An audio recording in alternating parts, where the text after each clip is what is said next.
Espíritas, estou eu aqui com vocês novamente, Antônio Neto, ou Neto Silva, trazendo para vocês o cinema espírita. Para vocês que achavam que eu não tinha mais cartas na manga, que eu ia parar por aí, que o conteúdo do canal não ia diversificar, vocês não têm a menor ideia. Ainda tenho muito o que trazer e hoje levantando mais uma pilastra aqui no nosso canal chamado Cinema Espírita, e nada melhor para começarmos essa nossa começo de jornada desse novo trabalho que nós começamos a desenvolver aqui no canal, como o filme O Amor Além da Vida. O que você não viu, o que você não conseguiu enxergar no filme. O filme, gente, eu considero uma obra de arte espírita. Para você que já ouviu, veja-o novamente, porque a partir do momento que você escutar o que eu tenho para te falar, você vai ter uma outra visão do filme. Para você que não viu, procure, veja. É um filme basicamente que engloba todo um universo, vamos dizer assim, particular espírita, unindo ali com uma cultura enrijecida à arte. Então basicamente é um filme que te leva a pensamentos, a você abrir a mente. Sem mais delongas, adianto para vocês. Contém spoilers, né? Contém spoilers. Se você quiser ver o filme primeiro e vir aqui depois, meu amigo, é com você, é você quem sabe.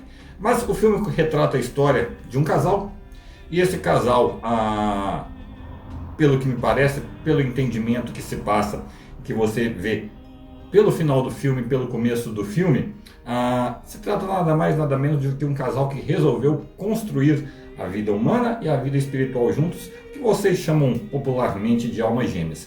E esse casal tem 2 filhos e um cachorro, e vem a perder de uma vez só os 3 filhos. Coloca o cachorro como filho também, bruscamente. Então mostra ali primeiramente a contradição entre o pai e a mãe, como sentem diferentes e como um ajuda o outro.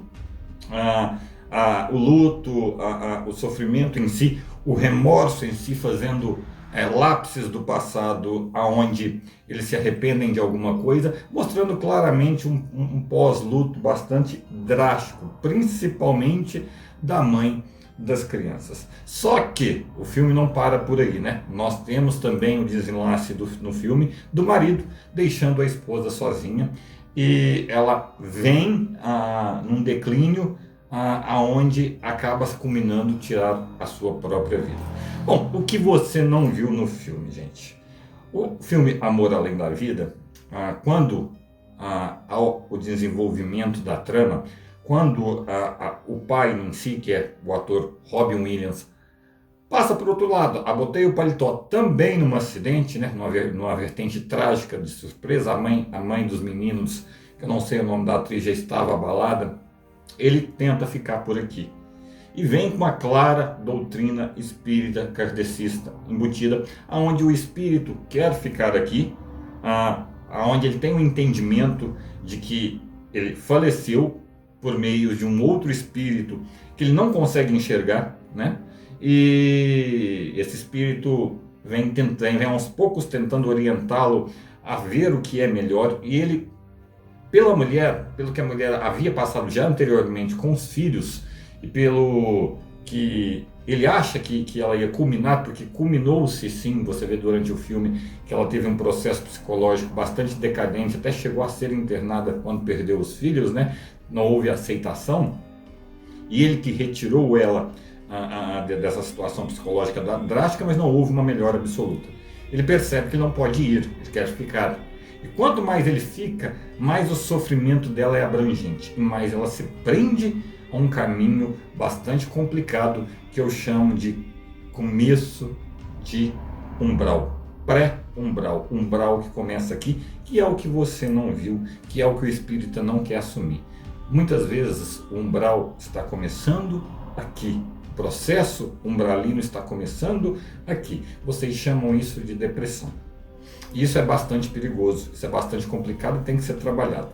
Mas basicamente a trama do filme mostra a não aceitação, tanto de um lado como de outro.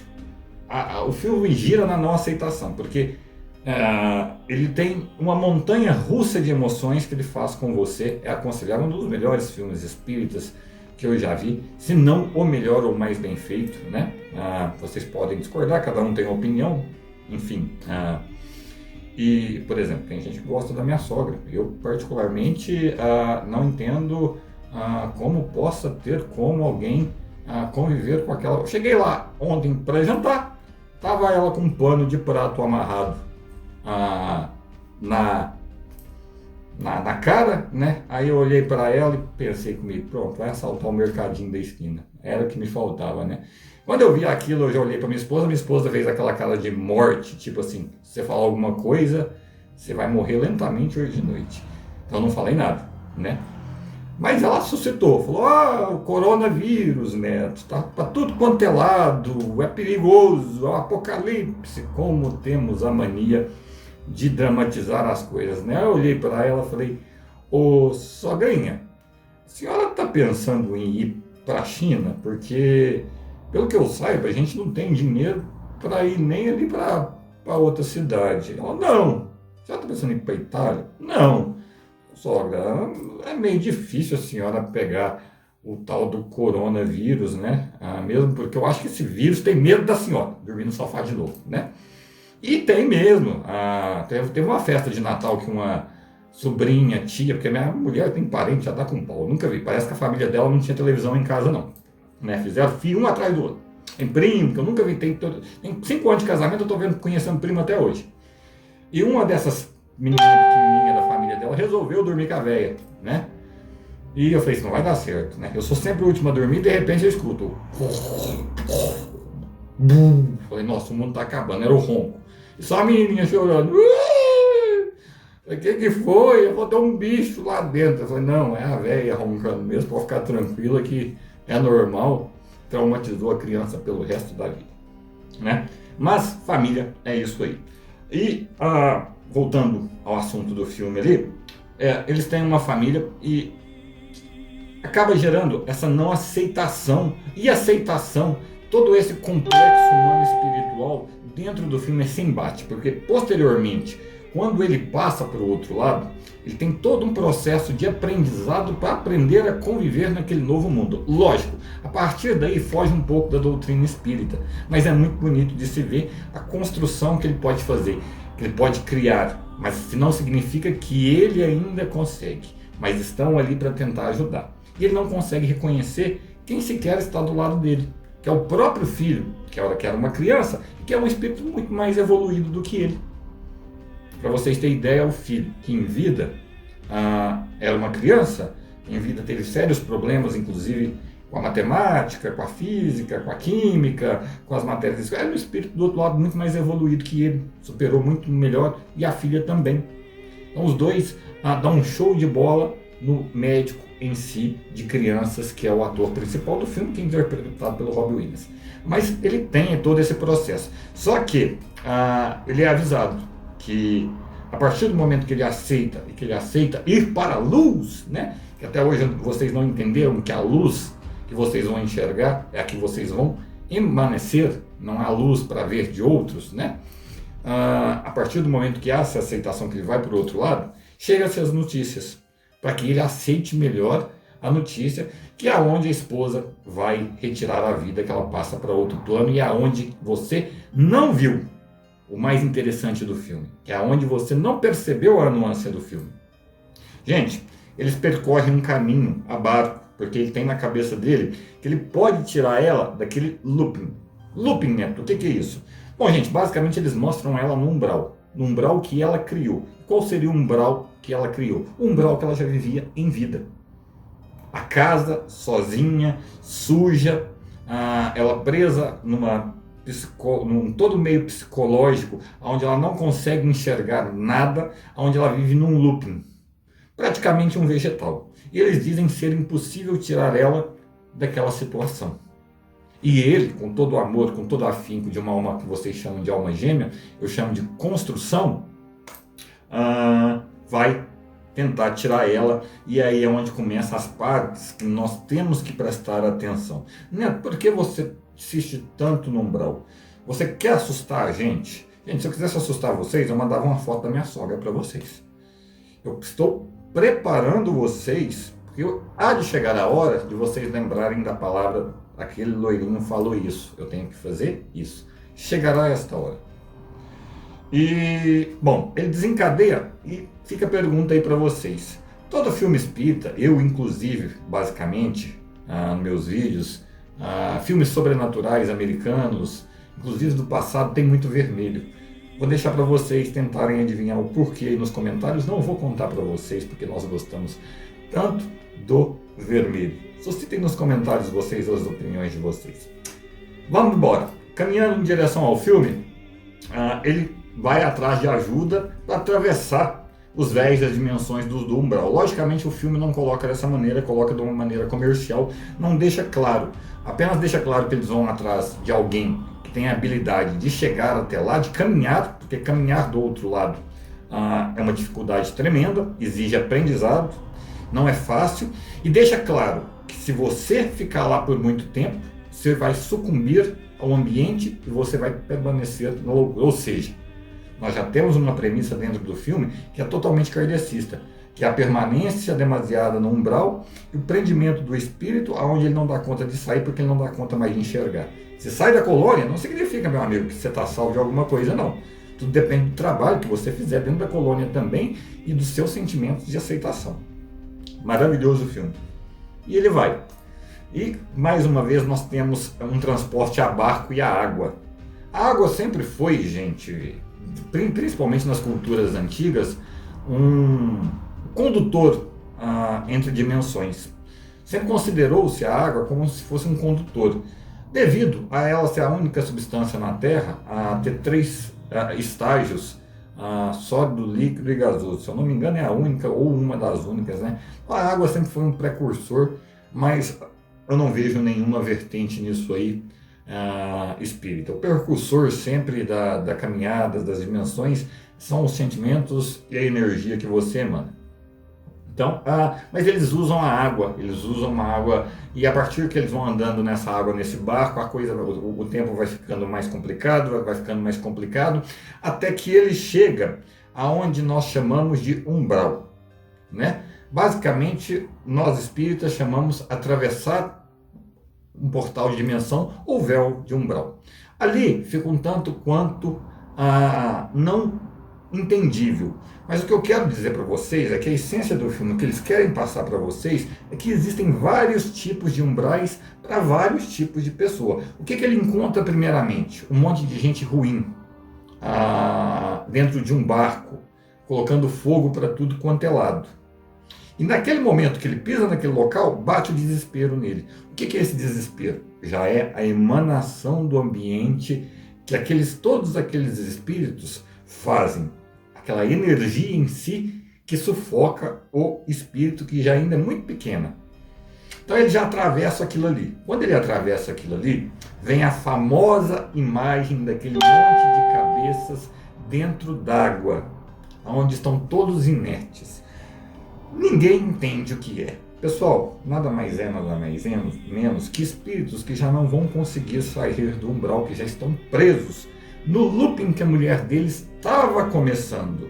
Que a partir do momento que você vai gerando dor e sofrimento, você vai criando dor e sofrimento, você fica preso dentro da sua própria mente. Vá em qualquer hospital psiquiátrico, converse com qualquer psiquiatra, eles vão te explicar a prisão que o cérebro pode fazer com você. Ele vai dominar qualquer sentimento, qualquer reação sua. Então, basicamente, Neto, por que dentro d'água? Existem umbrais que são demasiadamente quentes, vamos colocar assim, né? Inclusive, já dei um ventilador de presente para minha sogra, que eu desconfio que ela vai bom desses. Então, são demasiadamente quentes, né? Então, basicamente, o espírito procura, ele não tem a sensação de frio, calor, como é mostrado no filme, mas ou no umbral, sim, porque eles não arregaram da matéria. Então, eles têm essa sensação ainda de calor, frio, fome, sede, e isso é o que gera mais transtorno ainda. Amor, tristeza e etc. O umbral, gente, é um pré-humano, com um sentimento mais elevado. E o filme mostra claramente isso. Então, eles ficam todos com as cabecinhas ali. E num relance, ele vai pisando nessas cabecinhas. né? E até que ele chega, para você ver como é a não aceitação, ele chega, vê o pai dele, né? Fala, pai, é o senhor? E no relance do sentimento dele para o pai dele consegue acordar. Mas ele se recusa a acreditar que o pai dele está ali. Então ele passa reto, fala, não, não é o meu pai. Nesse momento, o que acontece? Ele emana um sentimento de negação, aonde ele desemboca num buraco e vai cair justamente no que nós chamamos de subnível umbralino, que é um ensinamento muito maior, um ensinamento que não chegou para o médium espírita ainda, um ensinamento que eu nem acho que o médium espírita de hoje, que vai desencarnar há 10, 15, 20 anos, vai conseguir entender que são as prisões psicológicas que nós conseguimos desenvolver. O filme A Origem, como pessoas na história, no decorrer do filme ali, ele pode entrar nas camadas de sonhos de outras pessoas. E cada camada tem um certo tempo para você sair dali, o filme em si não é espírita, mas mostra como você adentrar a mente de uma pessoa através dos sonhos, induzindo essas pessoas a fazerem algumas coisas, né? É um filme um tanto quanto fabuloso, mas é interessante vê-lo também pela vertente espírita, onde há criadas camadas, camadas dentro do nosso cérebro ou do nosso espírito, aonde quanto mais fundo a gente vai, mas nós temos que permanecer. Então, basicamente, o que acontece no final do filme? Ele vai, ele consegue adentrar ao consciente dela, porque tudo ali ela construiu, como ele havia construído o paraíso dele, ela construiu o inferno dela, que era justamente a casa vazia, a falta, e ela vivia dentro daquele looping, dentro daquele hospício, basicamente, vamos dizer assim, né? E o que acaba acontecendo? Ele não consegue, como todos falam, recuperá-la de forma alguma, porque o estágio dela, não umbralino, de descer níveis umbralinos, já começa aqui na Terra, desencadeando o fator de tirar a própria vida. Por isso, o suicida é tratado com tanta complicação do outro lado. Não porque não há ajuda, não porque não são merecedores, não porque infringiram as leis, as regras, as normas do ser divino. Não, porque eles mesmos caminharam a não aceitação já muito cedo daqui, das dificuldades por que passaram, principalmente a não educação religiosa. E quando eles chegam do outro lado, eles já estão num nível muito avançado de criação em cima da dor. Você vai escolher, sempre, escolher a criação em cima do amor e a criação em cima da dor. Fica a pergunta em si, para vocês. Ele consegue tirá-la através do sentimento. Ela já estava num nível que ela nem conseguia reconhecê-lo mais. Ela achava que estava viva, que estava na casa. Então ela consegue, no final onde ele fala, eu vou me sacrificar, eu vou ficar aqui com você por amor, ela consegue sair daquilo tudo. Mas fica a pergunta para você. E se ela não consegue sair? E se os dois ficam ali? Se é uma escolha, é uma escolha. Eles ficariam ali. Logicamente, posteriormente, mostra outra coisa que mostrou muito rápido, que é bastante interessante de se ver, que ela, particularmente, quando recuperada, ela não cria o seu próprio mundo, como os filhos dele havia criado, como a filha havia criado, como ele havia criado o seu próprio paraíso, né? Ela não consegue fazer essa recriação. Ela basicamente vai para onde ele está, que é a conjuminação do que é ser alma gêmea. Dois espíritos que conseguem conjuminar os pensamentos de criação, o mesmo ambiente, aonde nem se tira, nem se põe, onde a construção caminha em uma linha reta. Esse é o verdadeira construção, é o que vocês chamam de alma gêmea. Mas vê-se a necessidade, e não fala no filme, deles reencarnarem de imediato, para que ela salde aquelas cicatrizes que ficaram nela. Não fala isso no filme, eu estou falando para vocês que isso nós já aprendemos, né? Vê a necessidade da reencarnação dela de imediato. O que acontece? Eles reencarnam, os filhos não reencarnam, ou seja, eles vão construir novas afinidades posterior, porque já começa de novo o final do filme, são os dois crianças com a afinidade que os dois têm, né? Que eles se conheceram na água, no barco, e posteriormente mostra eles reencarnados, crianças, brincando com um barquinho num rio. Então mostra que havia afinidade, que eles já se conheceram e que eles haveriam de construir aí um novo aprendizado, uma nova suscetibilidade de vida e de problemáticas para que ela aprendesse, para que ela sucedesse o aprendizado e eles prosseguissem o caminho do outro lado, aonde não só ele poderia conviver naquele ambiente agradabilíssimo que mostra, mas ela também. Logicamente não funciona assim, né? Nós vamos para a colônia, nós temos lá uma série de aprendizados, porque criar é muito difícil. E esse é o intuito de tudo, é você saber criar, mas criar o certo, porque a partir do momento que você cria e cria o errado, nós já estamos cansados de saber que nós não sabemos o que é bom para nós não sabemos o que é necessário a nós apenas suscitamos o presente, o que é, mas às vezes no futuro vai ser demasiadamente complicado. Aprender a enxergar toda essa complexidade de criação, do que será bom e necessário, tanto hoje quanto amanhã, é a missão de todos. Recomendo o filme, vejam o filme, aonde vocês vão achar? Não tenho a menor ideia, gente. Perguntem para o neto, para o filho, para a avó, para o cachorro, para o periquito, se virem. O filme chama Amor Além da Vida, o protagonista é o Robin Williams, e você que já viu, vai estar enxergando hoje com outros olhos. Vou trazer sempre cinema para vocês, vou trazer sempre as explicações para vocês. O próximo filme que eu quero trazer para vocês é O Sexto Sentido. Se quiserem já ver, vejam, que eu vou explicar algumas conotações complicadas daquele filme, que realmente podem acontecer, mas não como foi mostrado. E abrimos uma nova playlist aqui no canal Cinema Espírita. Vou ficando por aqui, um grande abraço a todos vocês, até a próxima, pessoal. Um beijo de luz, Antônio Neto.